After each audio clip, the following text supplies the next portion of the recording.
Everyone, आज इस lecture में हम क्लास 9th के चैप्टर 1 नंबर सिस्टम्स की एक्सरसाइज नंबर 1.5 सॉल्व करेंगे।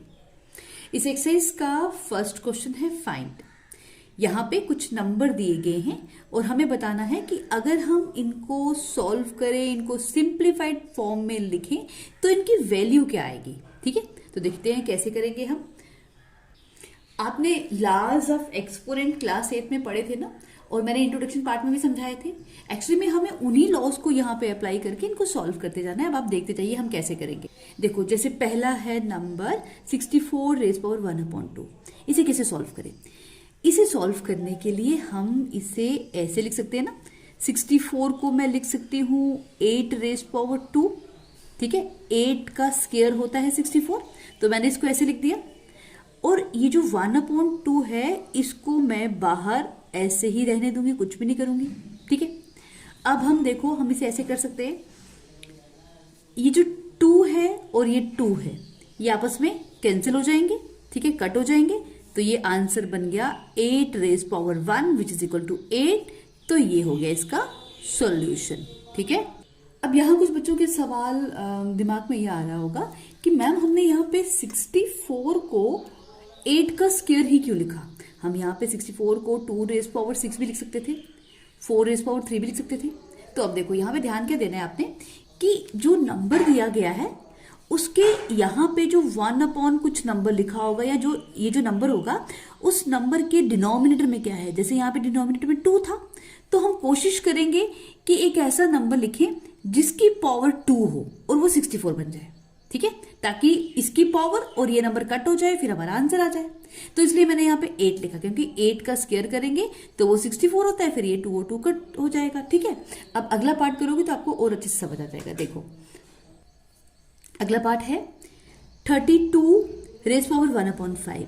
तो अब मुझे बताओ कि यहाँ पे जो इसका एक्सपोनेंट है 1/5, इस एक्सपोनेंट के नीचे 5 है ना डिनोमिनेटर में। तो अब हम सोचेंगे कि हम कोई ऐसा नंबर लिखें जिसकी कुछ पावर बनाएं और 32 हो जाए। ठीक है, और कोशिश करेंगे उसकी पावर 5 आए। तो सोचो क्या नंबर होगा वो? 2। ठीक है, अगर मैं 2 रेज़ पावर 5 कर दूं तो 2 2 4, 4 3 4 2 8, 8 2 16, 16 2 32। तो 2 रेज़ पावर 5 हम 32 को लिख सकते हैं, और ये जो 1/5 है इसको ऐसे ही रहने देते हैं। ठीक है, अब क्या होगा? देखो, अब मैं इसको ना इस बार पूरा ओपन करके दिखाती हूँ। ये बन जाएगा 2 रेज़ पावर 5 इंटू 1/5। ठीक है, इसको ऐसे भी लिख सकते हैं। तो ये 5 5 कैंसिल, इस तरह से ये कैंसिल हो रही है। ठीक है, यहाँ पे मैंने डायरेक्ट किया था, यहाँ पे मैंने आपको प्रॉपर स्टेप एक और इंक्लूड करके बताया। तो ये नंबर बन जाएगा 2 raise power 1 which is equal to 2। This is our answer. ठीक है, हो गया सॉल्व। अब थर्ड पार्ट में भी हम क्या करेंगे? सबसे पहले देखेंगे ये नंबर क्या है। ये नंबर है 125। इसके एक्सपोनेंट में है 1/3। ठीक है, इस 1/3 के डिनोमिनेटर में 3 है। तो हम सोचेंगे कि हम कोई ऐसा नंबर लिखें जिसकी पावर 3 हो तो 125 आ जाए। ठीक है, वो क्या होगा? 5। तो 5 रेज़ पावर 3 लिख दिया इसकी जगह, है ना। 5 इंटू 5 इंटू 5 इज 125। और ये जो 1/3 है फिलहाल इसको ऐसे ही रहने देंगे। ठीक है, अब अगले स्टेप में क्या होगा? या तो आप इसको डायरेक्ट यहाँ पे काट लो जैसे मैंने फर्स्ट स्टेप में किया था, अदरवाइज आप इसको ऐसे भी लिख सकते हो 5 raise power 3 into 1/3 which is equal to, ये 3 3 cancel, and now this is 5 our answer. ठीक है, अब इसके बाद नेक्स्ट जो हमारा क्वेश्चन है वो अगेन है क्वेश्चन नंबर 2 फाइंड। ठीक है, यहाँ भी कुछ वैल्यूज दी गई हैं, हमें इन्हें सिंप्लीफाइड फॉर्म में लिख के बताना है कि क्या ये सॉल्व होके आंसर आता है। तो देखो, पहला है पार्ट 9 रेज़ पावर 3/2। इसे कैसे सॉल्व करेंगे? हम जैसे क्वेश्चन नंबर 1 किया था ना, इसी तरह से हम सबसे पहले इन नंबर्स को ध्यान से ऑब्जर्व करेंगे। पहला पार्ट है 9 रेज़ पावर 3/2। ठीक है, ये है। यहाँ हम पहले देखेंगे इसका एक्सपोनेंट क्या है। ये देखो, एक्सपोनेंट है 3/2। इस एक्सपोनेंट के नीचे है 2। ठीक है, और ये नंबर है 3। तो अब आप दिमाग लगाओगे, सोचोगे कि मैं कौन सा ऐसा नंबर है जिसकी पावर 2 लिखूं तो 9 बन जाएगा। ठीक है, तो वो नंबर तो है 3, तो हम लिख देंगे इसको 3 रेज़ पावर 2। ठीक है, 9 को लिख दिया 3 रेज़ पावर 2, और ये जो 3/2 है इसको बाहर एज इट इज रहने देंगे। ठीक है, ये स्टेप सिंपल है, इन्हीं की तरह हमने किया सॉल्व। अब इसके आगे हम क्या कर सकते हैं, ये 2 इस 3/2 से मल्टीप्लाई हो जाएगा, 2 इंटू 3/2। ठीक है, ये क्यों मल्टीप्लाई होगा, यहाँ पे देखो इसका रीजन भी आप लिख सकते हो। इसका रीजन क्या होता है कि अगर हमारे पास नंबर है एक x और x की रेस पावर a हो और साथ में ब्रैकेट के बाहर हो b, तो which is equal to x raise power a into B होता है। ठीक है, ये इसका रीजन हो गया। तो ये क्या बन जाएगा, अब ये 2 1 जा कैंसिल हो गया और यहां बच गया 3 और 3 1 जा 3 रेस पावर 3 आ गया। ठीक है, और अब इसको क्या लिख सकते हैं हम, 3 रेस पावर 3 क्या होता है 27। सो 27 इज अवर आंसर। ठीक है, आगे बात समझ, इसे मैं साइड में ऐसे लिख देती हूं ताकि आपको याद रहे कि ये हमने इसकी आइडेंटिटी लिखी है। ठीक है, अब हम आते हैं इसके सेकंड पार्ट पे। सेकंड पार्ट है 32 रेस पावर 2/3।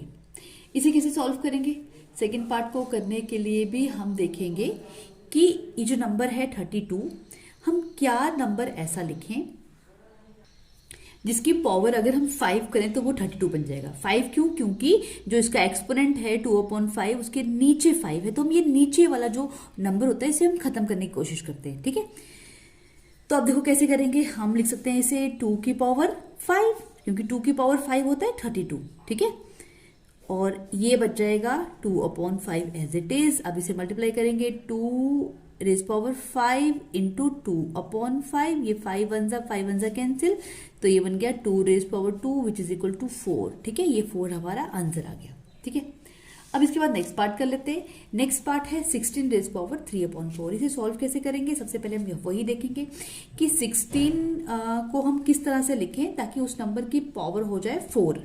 ठीक है, 4 क्यों, क्योंकि जो एक्सपोनेंट है उसके नीचे 4 है, हम इस 4 को कैंसिल करना चाहते हैं, तो हम 16 को लिख सकते हैं 2 रेज पावर 4। ठीक है, और ये जो 3/4 है इस स्टेप में इसको ऐसे ही रहने देते हैं। फिर नेक्स्ट स्टेप में ये बन जाएगा 2 raise power 4 into 3 sorry this is 4, ये बन जाएगा 4, ये 4 cancel, so this is equal to 2 raise power 3। अब ये बनेगा 2 रेज पावर 3 हो गया 8 आंसर। ठीक है, अब इसके बाद इसका नेक्स्ट पार्ट है इसका फोर्थ पार्ट 125 रेज पावर -1/3। इसे कैसे लिखेंगे, हम देखेंगे कि 125 को किस तरह से लिखें कि एक ऐसा नंबर जिसकी पावर हो 3 और वो 125 के बराबर हो। ठीक है, वो होगा 5, क्योंकि 5 की पावर अगर 3 करेंगे तो 125 आ जाएगा, और ये -1/3 एज इट इज लिख देंगे। ठीक है, अब देखो यहां पे क्या बन जाएगा, ये 5 रेज पावर 3 इंटू -1/3, ये 3 कैंसिल, और अब इसका आंसर क्या आ गया 5 रेज पावर -1। ठीक है, और किसी भी आंसर में हम जब नेगेटिव एक्सपोनेंट हो तो उसको हम कैसे करते हैं, पॉजिटिव बना के लिखते हैं। पॉजिटिव कैसे लिखते हैं, इसका रेसिप्रोकल बना के, ये बन जाएगा 1/5। ठीक है, इस नंबर का रेसिप्रोकल लिखेंगे, 1 नीचे आएगा तो 5 रेज पावर 1 तो मतलब हो गया 5 ही, इसलिए इसको ऐसे करके हम आंसर लिखेंगे। अब इसके बाद हम करेंगे सॉल्व इस एक्सरसाइज का क्वेश्चन नंबर 3। क्वेश्चन नंबर 3 है सिंप्लीफाई। ठीक है, आपको कुछ वैल्यूज दी हैं, इनको हमने सिंप्लीफाई करके इनका आंसर बताना है। तो कैसे करेंगे ये देखते जाओ। यहां पर भी हम लॉज ऑफ एक्सपोनेंट यूज करके इनको सिंप्लीफाई करेंगे। जैसे पहला पार्ट है इसका 2 raise power 2/3 into 2 raise power 1/5। ठीक है, इसे कैसे सॉल्व करेंगे, हमने लॉज ऑफ एक्सपोनेंट में देखा था कि अगर आपके पास 2 नंबर हो जिनमें बेस सेम हो, जैसे यहां पे 2 और 2 को हम कहेंगे बेस। ठीक है, ये होता है बेस, और इस नंबर के जो ऊपर नंबर हो उसे कहते हैं एक्सपोनेंट। तो 2 नंबर आपस में मल्टीप्लाई हो रहे हैं और उनका बेस सेम है, तो when bases are same powers are added in case of multiplication. ठीक है, ये एक लॉ ऑफ एक्सपोनेंट है, इसको हम शॉर्ट में ऐसे भी लिख सकते हैं। ये देखो क्या लिख सकते हैं, मैं यहां पे लिख के दिखाती हूं, a raise power x into a raise power y is equal to a raise power x plus y। ठीक है, इसे क्या बोलते हैं, when bases are same powers are added in case of multiplication. तो क्योंकि यहाँ पे बेस सेम है नीचे वाले नंबर, तो हम इनके जो एक्सपोनेंट्स हैं उनको ऐड कर देंगे। 2 और 2 की जगह एक ही 2 लिखेंगे, और जो इनकी पावर्स हैं 2/3 इसमें ऐड कर देंगे 1/5। ठीक है, सिंपल है। तो देखो कैसे करूंगी मैं सॉल्व इसे। इस 2 की जगह मैंने 2 लिख दिया। 3 और 5 का एलसीएम लेंगे और यहां लिखेंगे। 3 और 5 का एलसीएम होता है 15, मैंने यहां पे लिख दिया। ठीक है, आप लेके भी लिख सकते हो। अब क्या करेंगे हम नेक्स्ट स्टेप में, हम देखेंगे 3 कितने सा 15 होता है। 3 5 सा 15 होता है। उस 5 को मल्टीप्लाई करेंगे 2 के साथ, तो 5 2 सा 10 यहां लिखा, प्लस 5 कितने सा 15 होता है। 5 तो 3 सा 15 होता है, और उस 3 को मल्टीप्लाई करेंगे 1 के साथ, तो 3 1 सा 3। ठीक है, ये मैं ऐड कर रही हूं इनको। अब ये नंबर क्या बन जाएगा, 2 रेज़ पावर 13/15। ठीक है, तो ये बन गया हमारा आंसर इन सिंप्लीफाइड फॉर्म। ये हमने सिंप्लीफाई कर दिया इसके फर्स्ट पार्ट को। अब नेक्स्ट पार्ट है इसी क्वेश्चन का 1/3 raise power 3 whole raise power 7। इसे कैसे सॉल्व करेंगे। यहां पे अगर हम ध्यान से देखें ना, तो ये जो 7 है ये 1 की भी पावर है, ये इस 3 रेज़ पावर 3 की भी है। अगर हम इस 7 को ओपन करें तो 1 रेज़ पावर 7 तो 1 ही आएगा। ठीक है, और नीचे क्या हो जाएगा, 3 की raise power 3 whole raise power 7। ठीक है, इसको मैं इस तरह से लिख सकती हूं। अब इसके बाद नेक्स्ट स्टेप में हम इसे क्या लिख सकते हैं, 1/3 की रेज़ पावर 3 इंटू 7 ज़ा 21। बस इतना सा इसका आंसर है। ठीक है, यहां पे हमने क्या किया, हमने यहाँ पे रूल यूज किया, रूल ऑफ एक्सपोनेंट। कौन सा, कि अगर हमारे पास एक नंबर है a, उसकी पावर है x और उसकी फिर होल रेज पावर है y, तो वो क्या बन जाएगा, a raise power x into Y. ठीक है, हम यहाँ पे इसकी आइडेंटिटी भी बता देंगे, लेकिन आपको ये आइडेंटिटी याद रखनी है। आप अगर मेंशन नहीं भी करोगे लेकिन आपको पता होना चाहिए। ठीक है, अब इसका नेक्स्ट है third part, 11 raise power 1/2 upon 11 raise power 1/4। यहां पे क्या है कि 11 जो है वो न्यूमिनेटर में भी है, डिनोमिनेटर में भी। ठीक है, ऊपर भी 11 नीचे भी, ऊपर है 11 की पावर 1/2 और नीचे है 11 की पावर 1/4। तो यहां पे भी हम एक लॉ ऑफ एक्सपोनेंट यूज करेंगे। वो क्या होता है, मैं यहां पे पहले लिख के बताती हूँ आपको।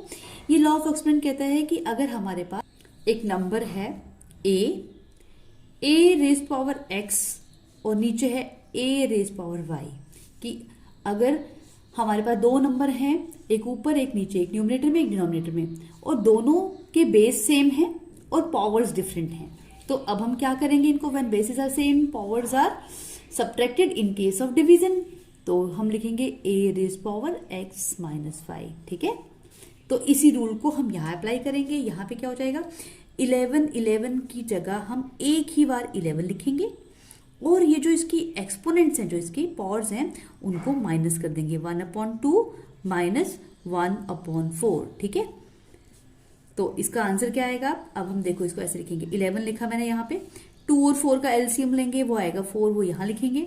2 2 ज़ा 4 होता है, और उस 2 को 1 से मल्टीप्लाई किया तो 2 1 ज़ा 2 माइनस 4 1 ज़ा 4, 1 इंटू 1 1। ठीक है, ये सब ध्यान से देखना। उसके बाद नेक्स्ट स्टेप में क्या हो जाएगा, ये 11 as it is, 11 raise power 1/4, 2 minus 1 is 1, तो 11 रेज पावर 1/4, ये इसका आंसर आ गया। ठीक है, अब है इस क्वेश्चन का नेक्स्ट पार्ट क्या है ये देखते हैं। नेक्स्ट पार्ट है 7 raise power 1/2 into 8 raise power 1/2। ठीक है, अब यहां पर भी अगेन हम एक लॉ ऑफ एक्सपोनेंट यूज करेंगे। वो लॉ ऑफ एक्सपोनेंट क्या है, वो है a raise power x into b raise power x is equal to a into b whole raise power x की। अगर दो नंबर हो, दोनों के बेसिस डिफरेंट हो, पावर सेम हो, तो उनको हम ऐसे a into B whole raise power x लिख सकते हैं।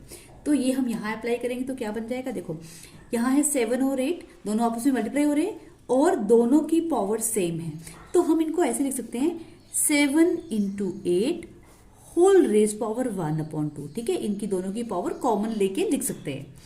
तो इसका आंसर क्या बन जाएगा, 7 8 ज़ा 56 एंड होल रेज पावर 1/2। तो ये आ गया इसका आंसर। ठीक है, तो ये होगी हमारी एक्सरसाइज नंबर 1.6 कंप्लीट। अगर आपने चैनल को अभी तक सब्सक्राइब नहीं किया तो जल्दी से मेरे चैनल को सब्सक्राइब कीजिए और एक लाइक बटन दबा के प्यारा सा कमेंट कीजिए। तो मिलते हैं अब नेक्स्ट वीडियो में नेक्स्ट एक्सरसाइज के साथ। तब तक के लिए bye bye and take care.